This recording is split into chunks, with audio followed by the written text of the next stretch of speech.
May puntag ming udto ming gabi sa tanan. This is Lady Jean at your service.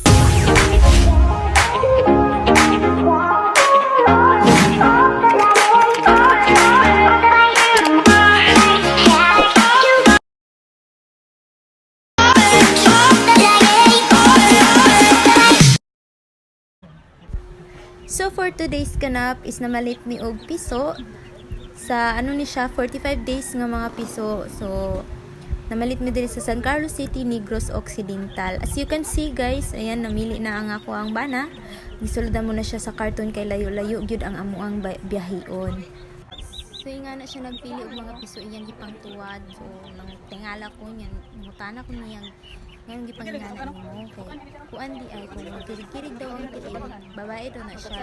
Kung dili daw magkisi-kisi ng tiil niya, lalaki daw na siya. So kasagaran ni iyang ipamili is mga lalaki na siya napili nga babae pero mga duha ra guro ka buok.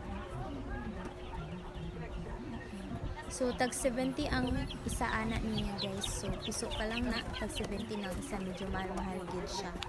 Please like, comment sa akong video. Thank you.